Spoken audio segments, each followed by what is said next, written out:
Hello, everybody. Welcome back to the Great Transition. Hello, Asaf. Uh, Hello. Chris can't Chris can't be here today. He's well, as you know, you guys are in the middle of a war situation, a lot of turmoil, a lot of changes going on.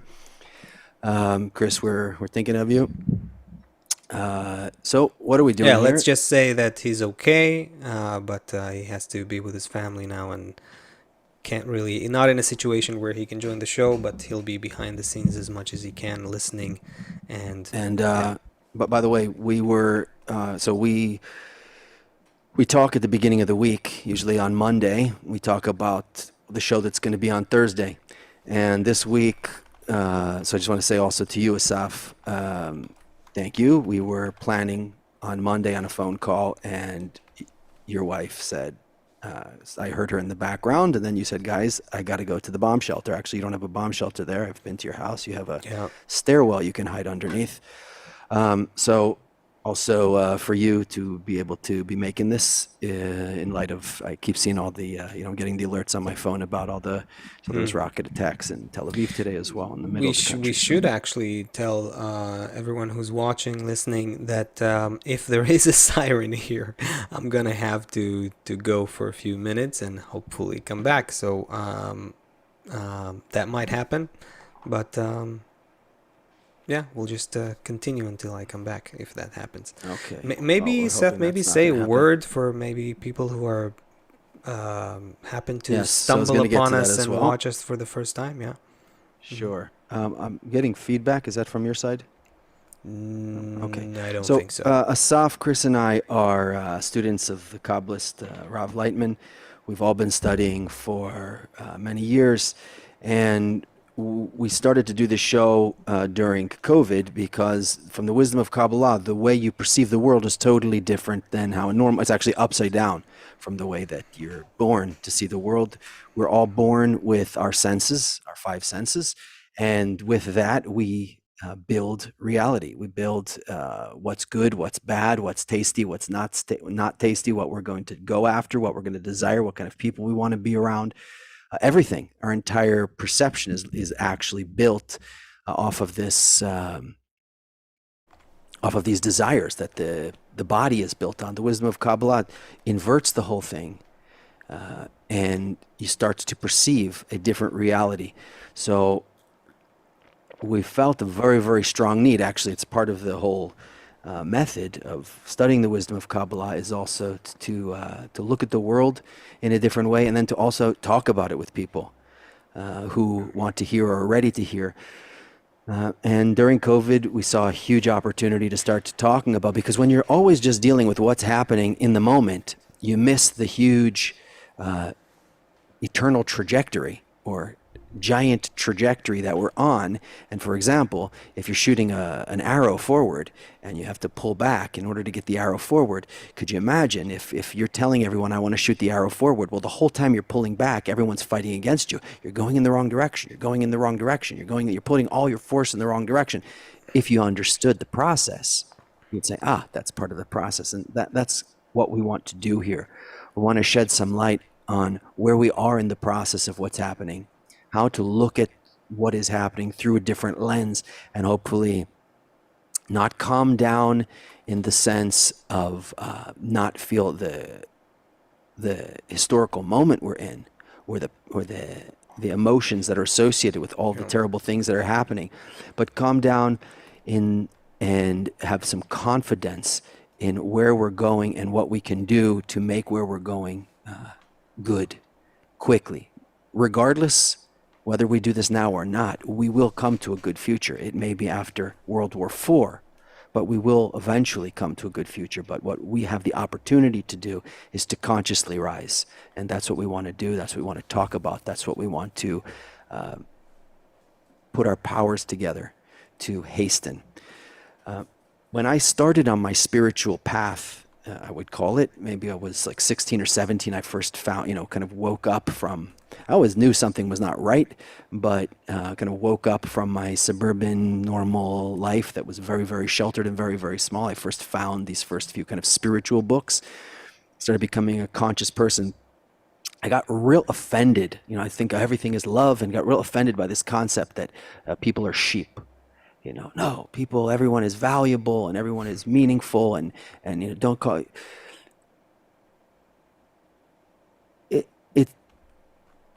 Now it's very obvious, and if it's not obvious, it's worthwhile to pay attention to it, that the majority of people in the world, in every society, are backwards and like sheep, meaning they do, they then go in the direction that they're told to go. Buy McDonald's, do this, root for this team, whatever, even in the way we think and what we root for, everything. People, the majority of the population, in one of Balasalam's articles, he says, the max is 30% are the managers or so forth, but maybe today it's even less. A small minority controls the narrative, the masses follow. It's inconsequential if those powerful ones are capitalists. It doesn't matter if they're communists. It doesn't matter what type of government it is. The same way that gravity is a law, this is also a law. It shouldn't be a huge surprise. You shouldn't really be offended by it. You should start to associate, to relate to this more as just a fact, somehow that nature works. You look at your body, everything the body does. The head, it's tiny. It controls what the whole body's going to do. Who you're going to punch, who you're going to kiss, who you're going to bring close, who you're going to push away. It's all calculated in this small part. It's the same way when the Kabbalist looks also at humanity. That's why you don't, some people tune in. Are they going to be for Israel? Are they going to be for Hamas? Are they going to be for Ukraine? Are they going to be for Russia? What are they going to be? Are they capitalists? Are they communists? The Kabbalist is looking at all of humanity as one man, like as one structure. In fact, the spiritual structure comes from, it's called one man, Adam. So there's a very, this week on Tuesday, everybody probably heard this the hospital bombing thing that happened in Gaza on Tuesday. And let me show you this, if I can share my screen for a second. Oh, bummer. What? Okay, no, all good. It was causing me to, it wanted me to sign into something, but here we go. Okay, can you see that? Yeah. So this was the first New York Times headline that came out. Israeli strike kills hundreds in hospital, Palestinians say. Okay? So they later then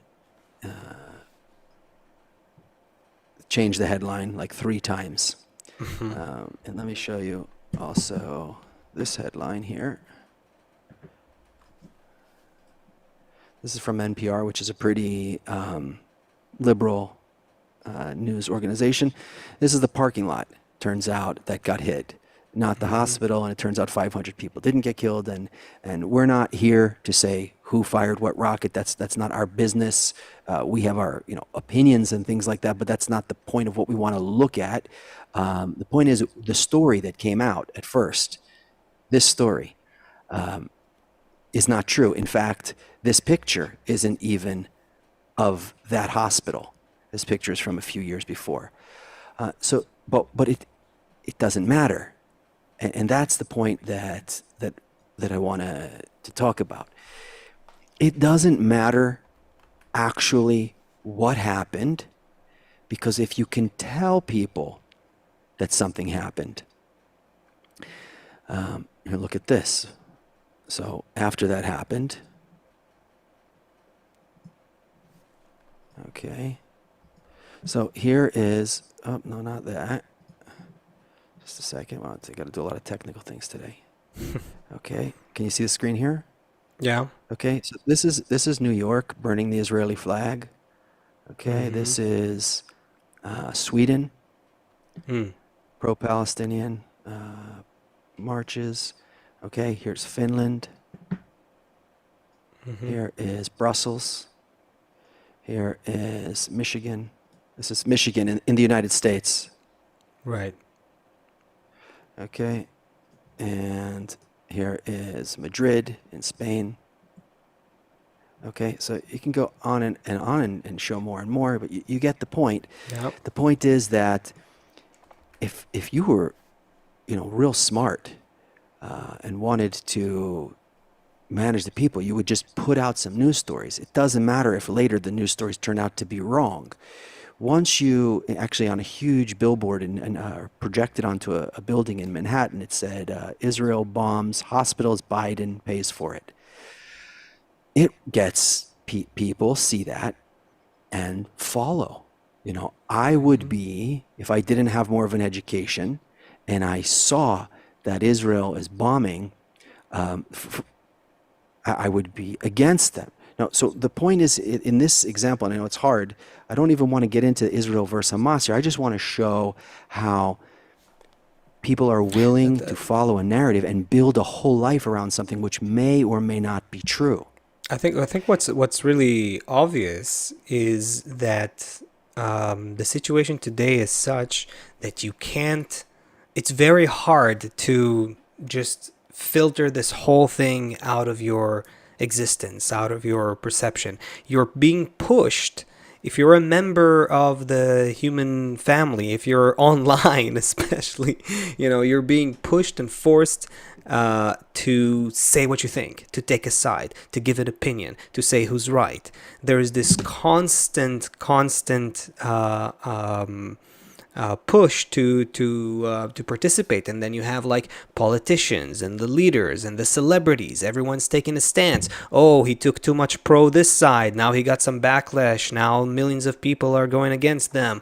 Then the other celebrity goes all the way the other side, and there's this constant.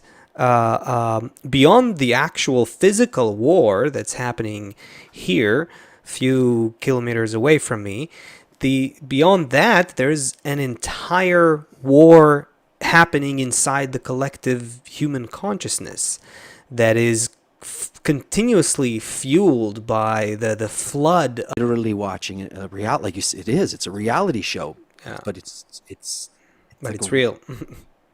wow. Um, um, we have we at least we were having some trouble in the broadcast on YouTube, I see, but I think it fixed itself. it says Uh, buffering. Oh, good now. Julie says it's good now. Yeah, and Cannibal also confirms. Okay, I think we're good. I Oh, think we're good. okay. So the For those first who thing, missed, we were just, taking a moment to appreciate how much of a kind of a reality show this thing has become, where everyone, online and all over the world is like taking sides and participating and pro and against, and there's a whole spectrum of between pro this side and pro that side, and everything in between. so it's Yeah. illegal. It's illegal to shout fire in a movie theater here, right? Mm-hmm. Because even if there's not a fire, Mm-hmm. you can cause panic. It's illegal in airports to say something about a bomb in the U.S. Mm-hmm. Because of this reason, right? So we see how powerful some kind of narrative is, regardless of whether or not it's true. Now, let's move from that for a second. There's a civil war in Syria. 500,000 people have died. 13 million people have been displaced. I just showed you 5 protests from all around the world, from Europe, from the US, from the Middle East. Where's the protests about Syria? The Houthis in Yemen, right? There's 2.6 million Yemenites under siege now. Did you hear about it? Is it on your news feed? Did you see protests? Are you forced to make a decision about it? Maybe you've heard of Boko Haram in Nigeria. One year they kidnapped almost 300 schoolgirls. You can imagine what Wow. happened to those 300 schoolgirls. A few years later, they kidnap another 100 schoolgirls. There's They've displaced over 1 million people in Nigeria. Like, okay, here so it says 2 million. Okay, what the United States, for even hundreds of thousands of people in Afghanistan and Iraq were killed. Where's the protests around the world? Is it in your news feed? Do you let's say just take Syria as an example. Mm-hmm. Do you see this? Do you see protests in all these countries around the world over 500,000 people being killed and over 10 million people being displaced? So there's another question, Asaf, that is really like boiling inside of me. Mm-hmm. We're talking, we're not minimizing anything. But we're talking about small numbers compared to these kind of numbers. Hundreds and hundreds of people Right. kidnapped, millions and millions of people displaced, hundreds of thousands of people killed. The situation between Israel and Hamas now, or Palestine now, it seems very, very small. It's a tiny country, and the numbers are relatively small compared to 500,000 people in Syria dying. Why is the whole world fixated on this conflict? Why is Mm-hmm. everybody now? Why does Harvard University didn't come out and pick a side that in the Syrian civil war where 500,000 people died? Why is everyone now have to pick a side over this specifically? What is it about this that some reason, well, all these other tragedies don't even register? We don't Yeah. even think about it. For years these are going on and we don't think about it. But this specific war, the whole world has become involved in the matter of 2 weeks. And What is that? it isn't the first time Israel is on the radar and on the headlines and on the and in the minds and and hearts of many people all over the world. Like this is something that's been going on. Yeah, that really is the situation. And I think there's no, I mean, you could say, well, the media has its own agenda and it pushes it, and the media shows what it cares about, and it has its own reasons to push that. But I would then also ask, okay, but why does the media take interest in that? Why is there to begin with so much interest in that? um, and the only explanation that can really explain what is going on is beyond beyond what we're used to. Okay, well, Yeah, that's why we're here. So yeah, let's open that up because it doesn't make any sense. yeah. The well, we titled this show, why does or what role does Israel play in humanity's collective consciousness? This is exactly what needs to be unpacked, what needs to be explained here. Everyone feels it, everyone sees it, but no one knows exactly, or most people don't know exactly what's going on. What are they feeling? What are they seeing? And from a Kabbalistic perspective, this is a very unique process that's taking place. It's all taking place inside human consciousness. Human consciousness is essentially going through a unique calibration process through this relationship between Israel and the rest of the world. That's something that's happening behind the scenes. And to understand what that process is, we're going to have to first see that what's happening today, right now, October 2023, this whole the horrific attack by Hamas here in Israel, and then the continuation of that into a war now and so forth. This process taking place in the last few days on planet Earth, this is just a specific point in time in a process that's been taking place for about 4,000 years. And if we want to understand what's happening today, if we want to understand why the world is so attentive to what's happening in Israel and with Israel and so forth, and why there's this such a huge participatory reality show, like we said, of I'm for or I'm against, I'm pro, I'm against, so forth, continuously with regards to Israel, we have to understand the There, entire process. Yeah. there's crazy things are coming across my news feed. There was a woman who was alive, mouth taped, and cut. Her baby was pulled out of her. Crazy things. Mm. I heard some medics talk in Israel. This happened during the terrorist attack. Absolutely horrific. Someone else talking about like families, just horrible. I don't even want to say the things here. How Mm-hmm. I can't really say anything worse than what I just said. But I saw another video today of kids running through the hall in San Francisco chanting from the river to the sea, Palestine will be free. So the question is, how do it doesn't even, there's no mind even. It's like taking over people. What is, it's like unconsciously within people that they have some opinion about this. What do you mean? There's 200 Israelis kidnapped. Not only that, there's 14 United States citizens who are being held hostage right now. 14 United States citizens being held hostage with the 200 Israelis, plus France and other European countries being held hostage right now. And then you have people in America like supporting that. What is it? There has to be something more than meets the eye to what's going on, something that's even bypassing the brain, that people feel.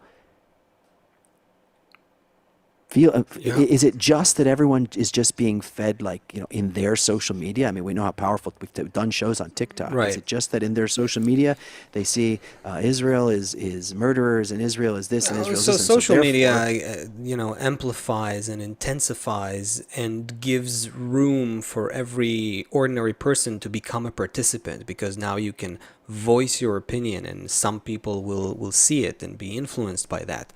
But it doesn't, but social media or the traditional media, it doesn't matter. All of that, and even the war itself, everything that is happening on the face of planet Earth is a result of a deeper process, a deeper reality, a deeper level of reality that is beyond the events that are occurring on the face of it.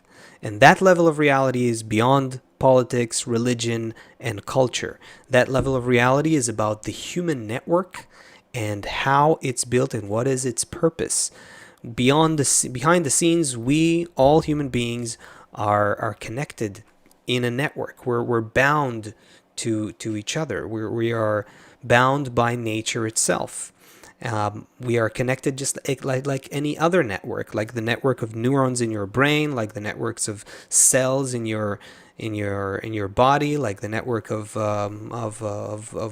galaxies or stars that are held by gravity. The human beings are all completely connected, and there is a certain dynamic between that group or that concept even called Israel and the rest of the network that is spiritually significant. And without understanding it, we will never really understand why this disproportionate attention that Israel gets.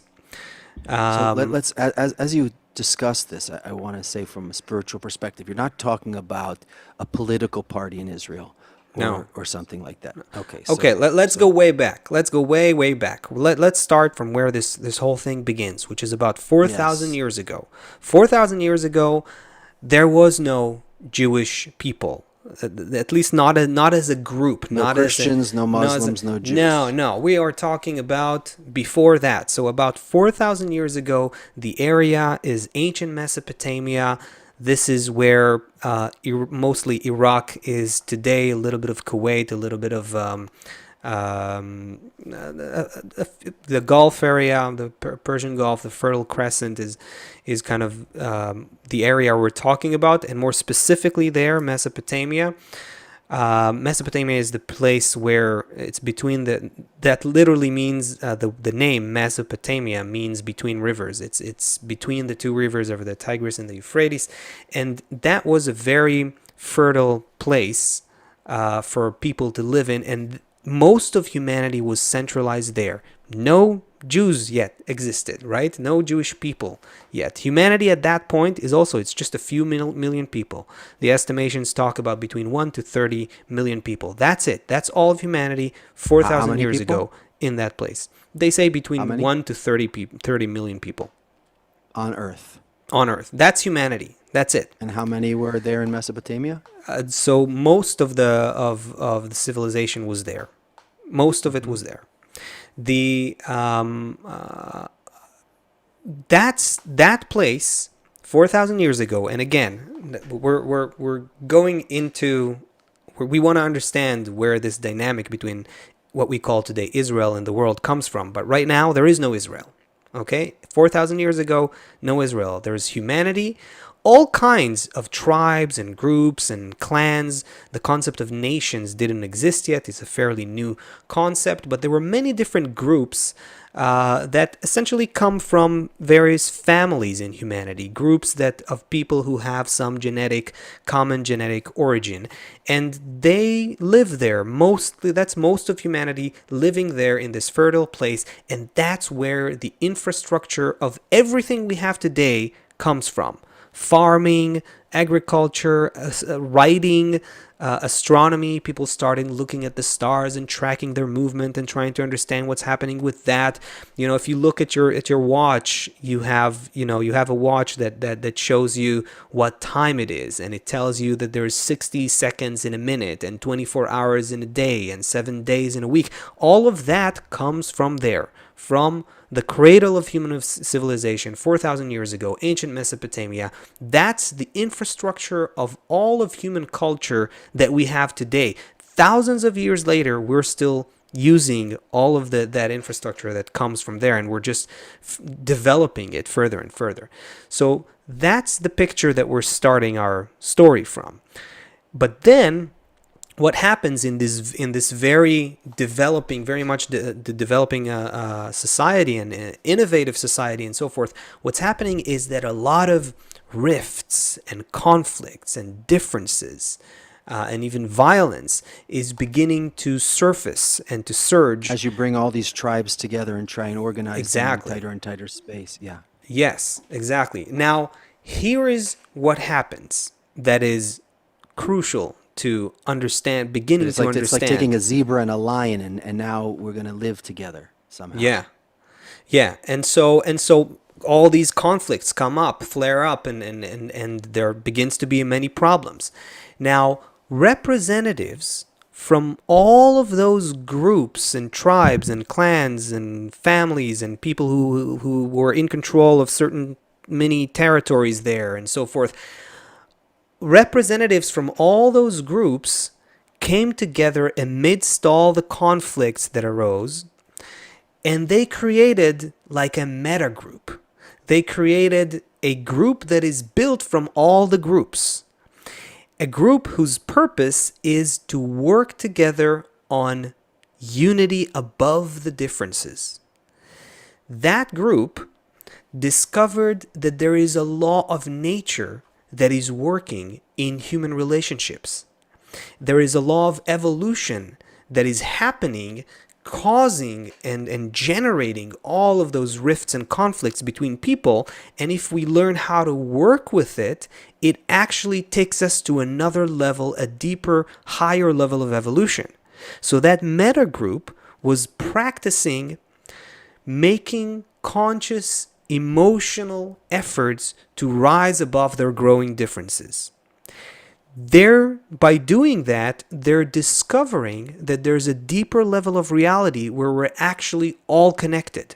They begin to feel that they're connected to everyone, that all human beings are one, and that we're also connected to all of nature. That is encapsulated. What they do, this practice of making those efforts to rise above their differences and discover that spiritual level of reality, that unified level of reality where everything is one and where we're connected to all of nature and to each other, that is encapsulated in the maxim, love thy neighbor as thyself. So that group that we're talking about was actually a group that comes from all of humanity. This group is built from the differences and contrasts that exist in all of humanity, because all the different representatives of all the different groups of humanity back then came together to create that group. And so essentially, they've created like a miniature model of global unity for mankind. Later on, the name of that group became Israel. Israel essentially comes from two words. In Hebrew, Israel, Yashar El. It means straight towards that force, the governing force of connection that exists in nature. That's what it means. And also the other terms for this group they're also referring to the same thing. They're referring to the spiritual purpose and practice of this group. The word Ivriim, Hebrews, the Hebrews, right? The ancient Hebrews.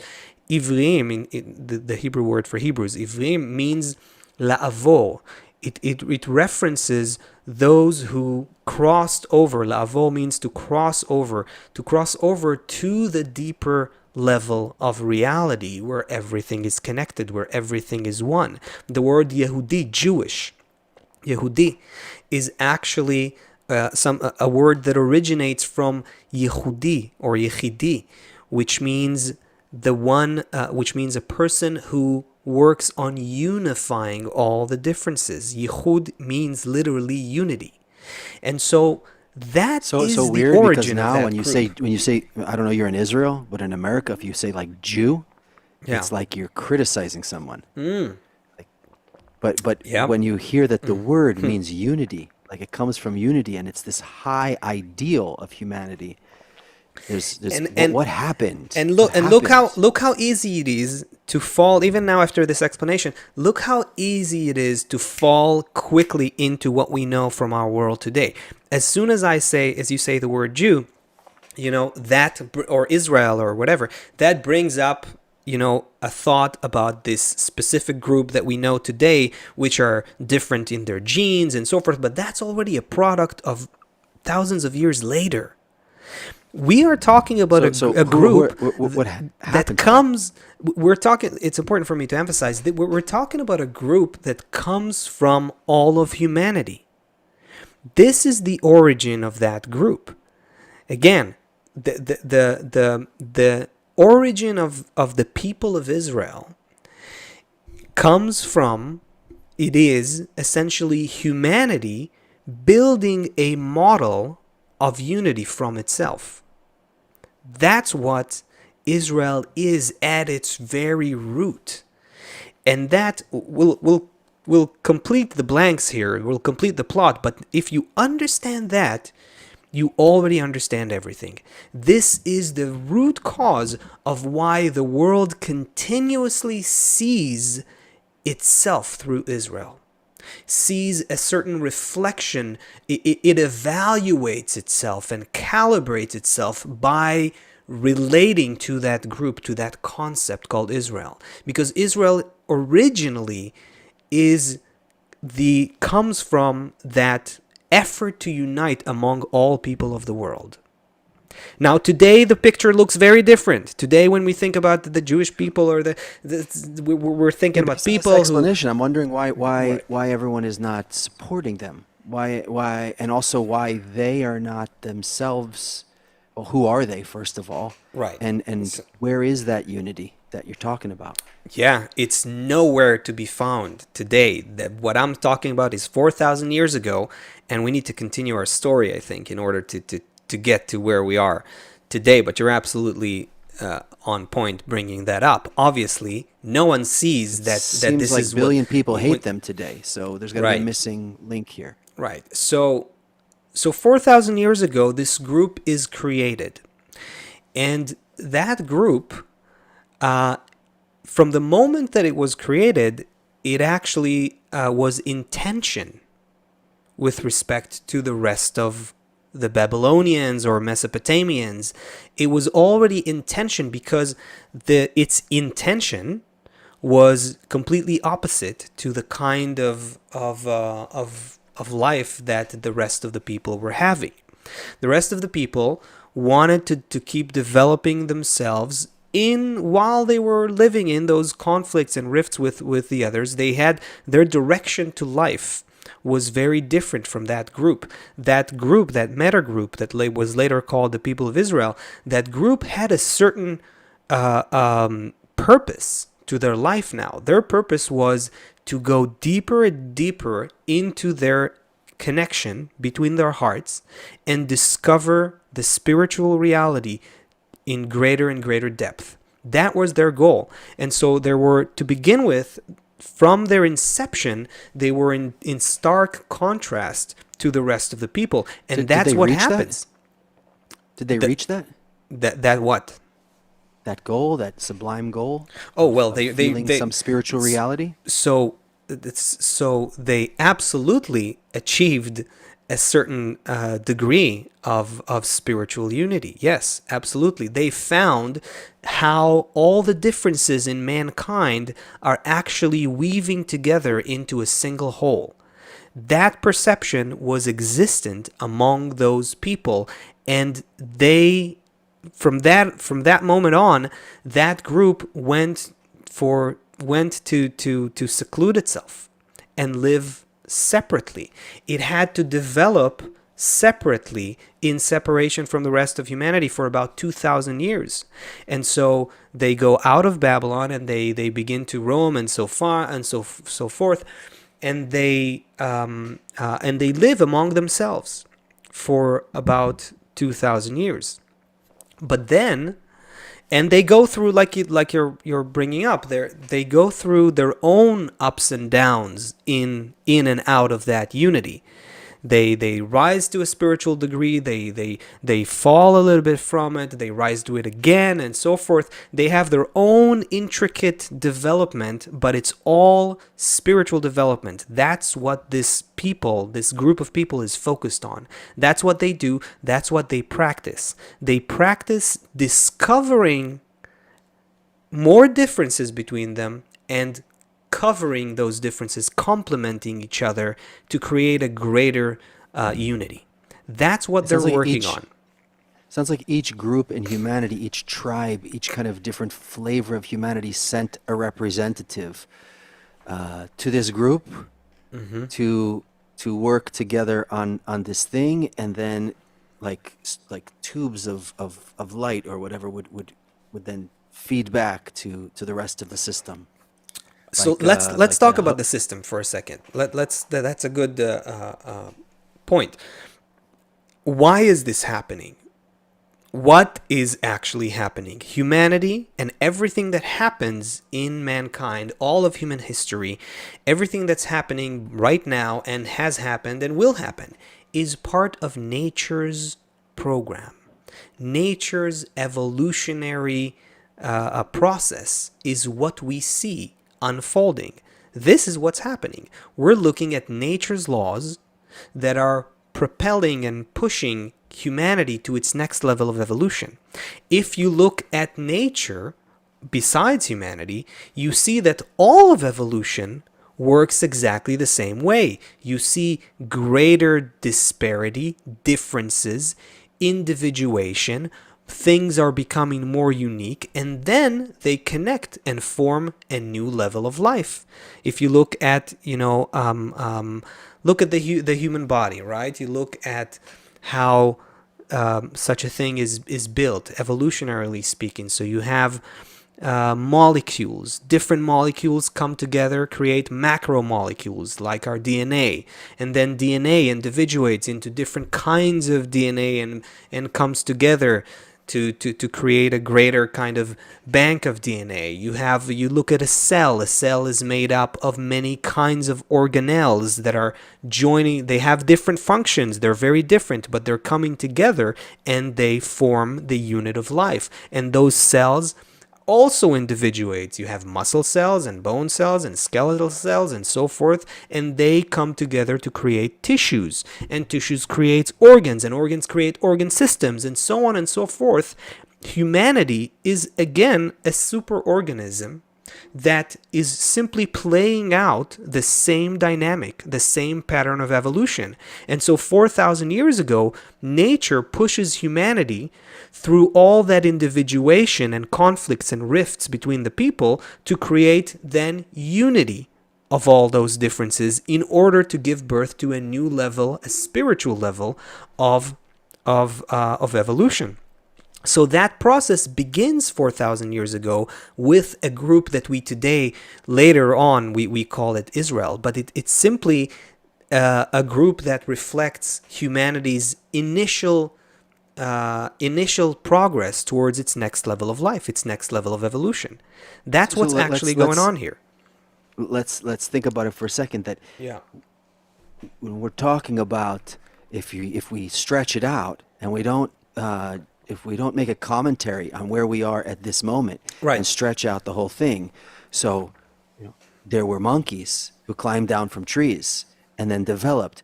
So let's look at where we are in this process, and just to let nature develop this process. Like, how long did it take those organs to become organ systems, and for those Yeah. organ systems to become a body, and for those bodies to make villages, and for those villages to make cities? It's a very long time, a Yeah. lot of pain, a lot Yeah. of transformation, and it's very, very difficult. So if you take those same monkeys who are developing, but now somehow this group, you know, gets some spiritual vitamin or something that it comes into them that accelerates, like a booster pack, accelerates that development. So the question is, like, what is that develop? How did that group take a bunch of dogs, and all of a sudden this group of dogs does some organizes themselves in some way, and all of a sudden they become, they can, I don't know, build themselves I don't know, whatever they need. So humans got something. What is it that they got, and what are they doing with it? And then what about the other billions? And what is this attitude of those other billions towards that group? Right. So from the moment this group is created, there is tension in the human network between that group and the rest of humanity. So the attention and the tension between Israel and the rest of the world begins 4,000 years ago. The purpose of it, or what the underlying process, is that this group and the model of unity that it achieved has to somehow spread to the rest of the network. Exactly like what, and so until that happens, there is an unconscious, deeply seated demand within the network to get to its next level of evolution, and that next level has to do with the model spreading to the rest of humanity. And so, but it gets very complicated. It gets very complicated because after 2,000 years of that group developing separately from the rest of the network, building its unity and going through ups and downs, spiritual degree and so forth, then it finally loses its spiritual degree almost completely, to the point that only a handful of individuals still have a direct connection to the spiritual reality.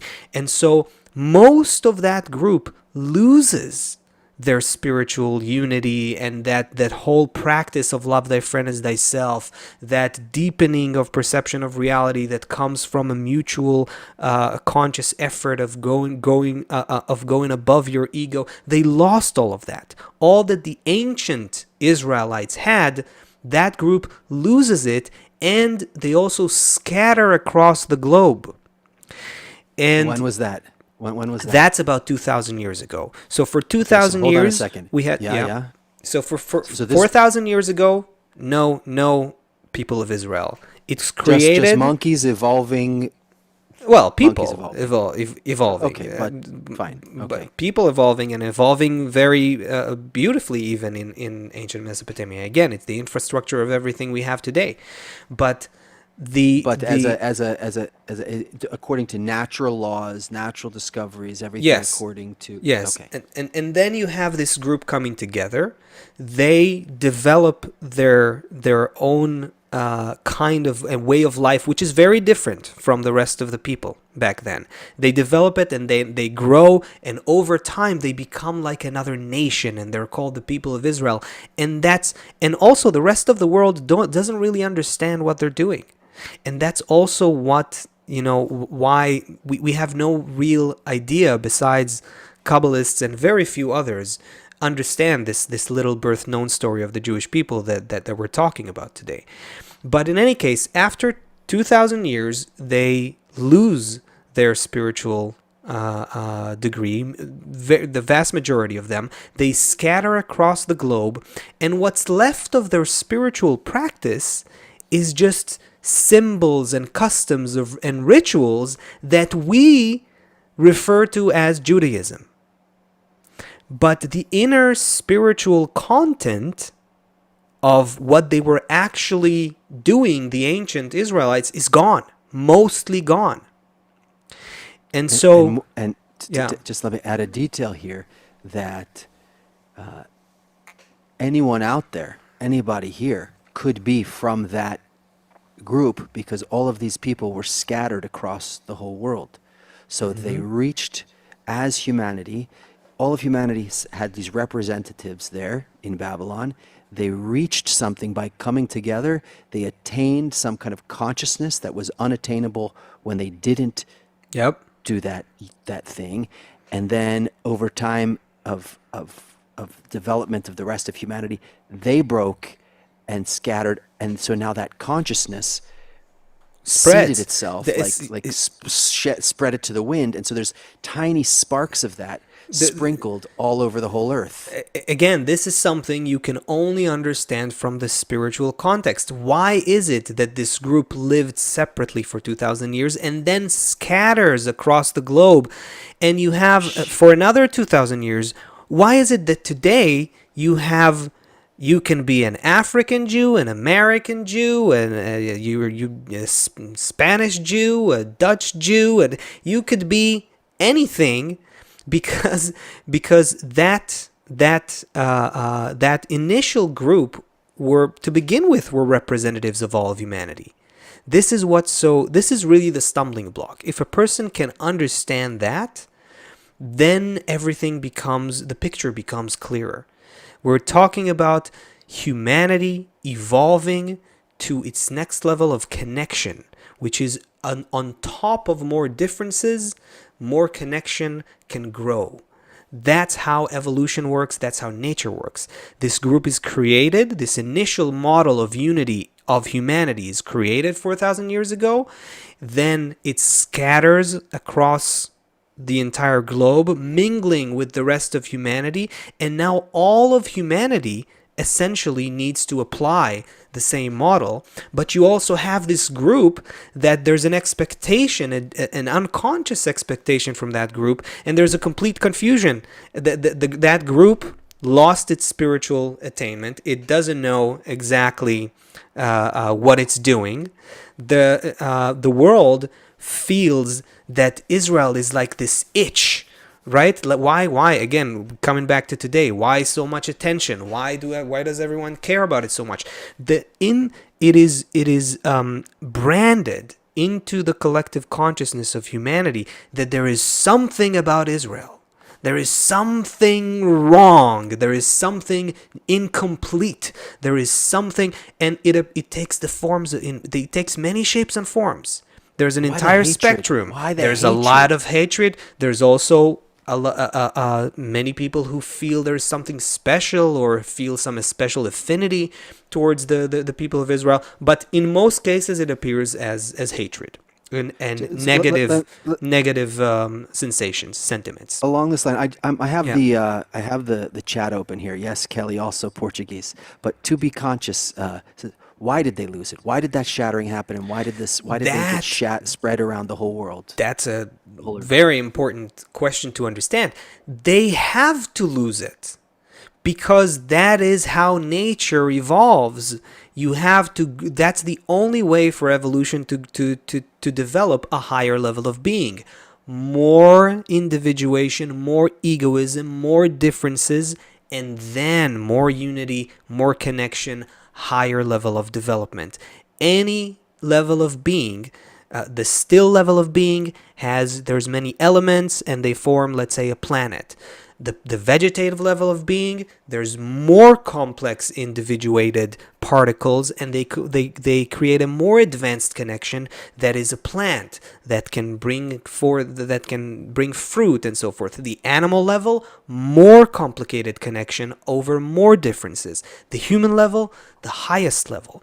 And humanity as a whole is going through the same process. So the mini model that was created and achieved that spiritual attainment, they had to lose it and scatter across the globe for then the entire human network to achieve unity. And that's the stage that we're getting close to today. So Today we're at a point where the whole world is becoming like, that's also why the internet and social media that we mentioned, the fact that we're so interdependent and hyper connected across the globe is because the world is gradually prepping for this global connection that needs to occur. We're setting it up without knowing.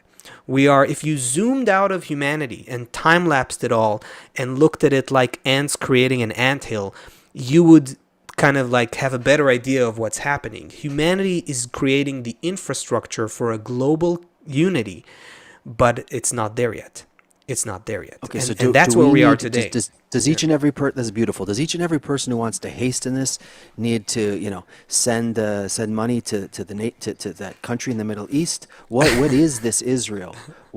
How do I connect? Because I may be from Portugal, and I feel that I'm part of that nation. Not specifically the place in the Middle East, but I feel like I'm part of that avant-garde of humanity who wants to bring unity So here's to the rest. I want to be part of that pipeline that brings that light of unity to the whole world, regardless of where I'm from. Here's the craziest thing.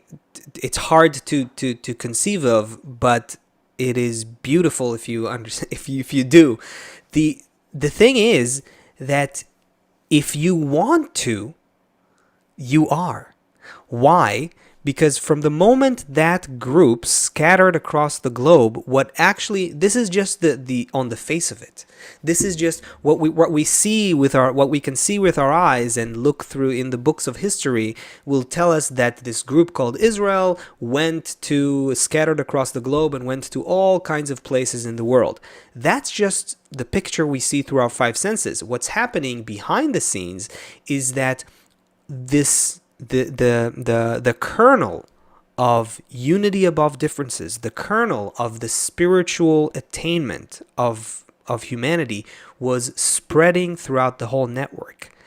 And today we're at a point where this integration is essentially complete. And so anyone who has a desire, who has an inclination to act that way, to practice unity above differences, from a Kabbalistic perspective, everyone who has that desire is called Israel, because Israel doesn't refer to your body. Israel refers to the desire that you have to attain spiritual unity above the differences of the ego. That's why, and if you go back even to the Kabbalistic writings and the Kabbalistic literature and so forth, and the Kabbalistic lineage, you suddenly see that, wait a minute, who was Rabbi Akiva, who was the greatest Kabbalist, who was essentially the teacher of Rabbi Shimon, who wrote the book of Zohar with 9 other Kabbalists. Who was his teacher? His teacher was actually a child to a family that didn't come from that original group. Unkelos. King David's grandmother. There's more people that you can track in the Kabbalistic lineage, in so to speak the Jewish kind of history, which are not Jews at all by the definition of meaning coming from that initial group. So the definitions of today that we have today are very confusing. We think of it's very, very confusing. We live in an opposite reflection of the true reality. It is, we have bodies and groups of people living on different territories in a geography we call planet Earth and so forth.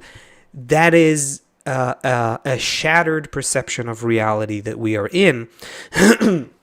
We don't actually see the process and what is happening. And the process is that there is one superorganism called humanity, and it's gradually finding, through an initial group, an initial model, it is gradually finding its next level of connection, which is global connection that is across the entire network. So Asaf, I have a question, an important question then. Why do we keep seeing wars there?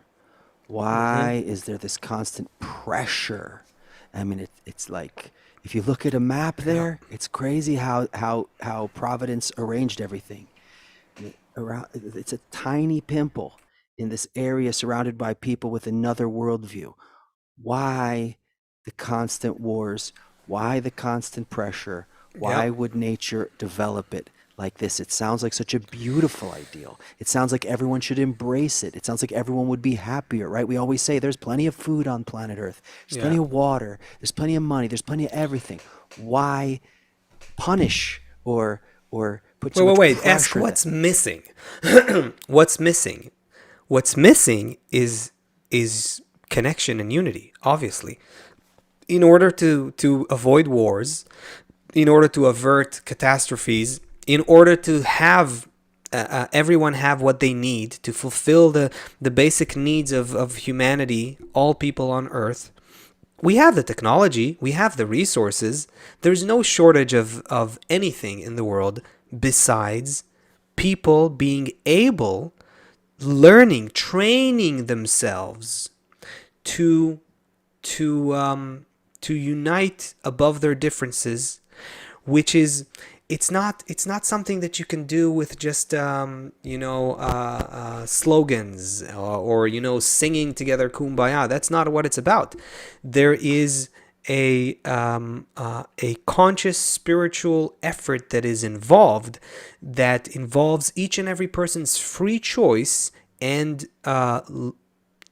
effort, labor, we call it in Kabbalah, right? It involves an effort where you get to know your own ego and you work to rise above it with the help of other people doing it together so with you. so go back to the beginning And wait, and you asked where about wars. Until we do that, as a human species, wars will continue. They will so not we they will not go away until we solve that. a hint of good news here. We said at the beginning this observation that everyone are like sheep. Let's not look Mm. at it in a bad way even. Let's say that the majority of people are willing to go along with what is presented to them. We see it everywhere. Look around in what people wear and how they eat. So if there is a critical mass of a small group of people who are able to do this, it will Yeah. spread through the system. It will spread through the system in the same way that the absence of that now allows the disconnection to spread and the hatred to spread through the system. Yeah, So we think of this is such a it's something that I'm sure people um, listening to something like this for the first time that will consider it very naive at best, but changing the world is not it's not what we think. We don't need to change. There's 8 billion people today, right? But humanity is a network. In order to change the network, you need to spread a different kind of energy, let's say, in the network. We call this light. You need to spread it, and because we're all connected, it will reach everyone. The millions and billions of people that we have in humanity, most of humanity is, meaning the vast majority of the billions of people, they are moving together. We're all connected to each other and we are moving together internally. We're moving together like a flock. We don't see it. in We our think thoughts in our and thoughts, in yeah. our desires. Social science is revealing this picture to us bit by bit in the last 70 years, I would say. But we don't feel how true that is. We don't understand. We feel like we're individuals. We feel like we're individuals and we each have our own perception and worldview and so forth, and that's true from an individual perspective, but the greater governing law is that we're all connected, whether we like it or not, understand it or not. And therefore, what needs to happen in order to change the entire system is just a critical mass. Yes, a critical mass can change the entire system, and this is something you can also see again, from science, from network science, for example. There's research about tipping points of networks, how it takes like about 10% of a network in order to change the entire network. This is something that needs to happen in humanity, but that critical mass is what needs to happen. Yeah, this is why the people who can hear this, the people who are with us and are attentive to this and are excited by this, we have much more responsibility and an ability to affect the system than we think. It's not easy to hear, but everything depends on us. There's no one else who's going to come and save something. No politician is going to come and save us. No new weapon is going to come and save us. But as much as we fill the airwaves with our emotions and our thoughts of love and connection, more and more and more, until we build a big fire of love, this is where our good future will be. Yeah. Well, I am honored to be your friend, Chris, and we know you're with us. We're thinking about you as well. And look at all the great the explosion of activity on the chat. I mean, I'm looking and it's like so many people from around the world are connected to this. Just look at this: Kentucky and Pittsburgh and Peru, and Romania, and France and Germany, and Netherlands, Nigeria. There's representatives from all over the world here with us on this show, which is very symbolic of what we're talking about. So in the book of Zohar, we learn that Israel and the nations of the world all exist inside of one person. This point we're talking about is inside of each and every person. We're not talking about nationality. We're not talking about where you're born. Every single person who hears this message, every single person who knows that there's something more and wants to bring this good, this love, this fulfillment to everyone. So this is on us. We are that tribe. We're going to do it together. Keep adding, keep supporting each other. We'll be back next Thursday, 2 p.m. We'll continue our conversation. We really value you joining us. We feel the momentum of this moving forward, and we're praying for peace for everybody.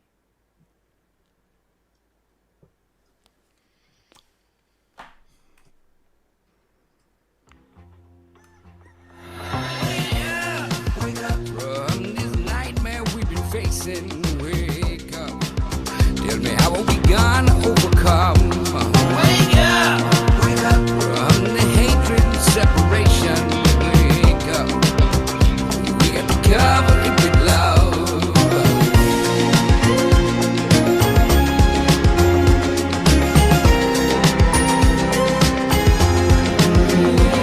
Wake up.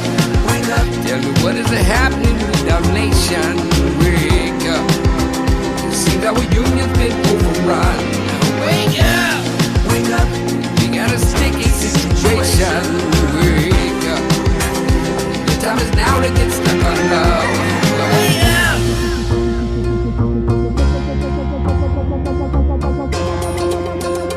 We got to find a new way to love. Calling it down together. We've been trying to fix our way. Help us change our nature. We want to live in love and unity.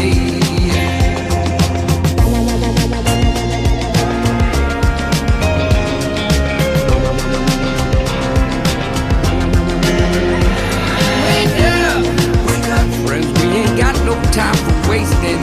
Wake up, rise and shine the light of love. Wake up, wake up. Been told the times can't hasten.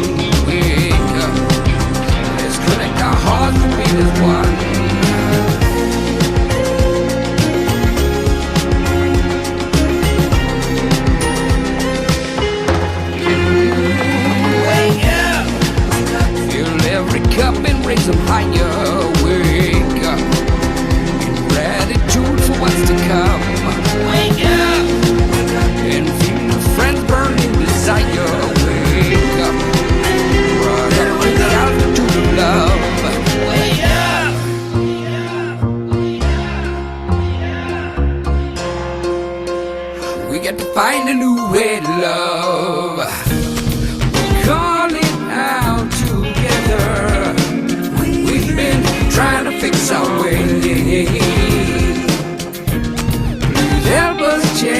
change our nature.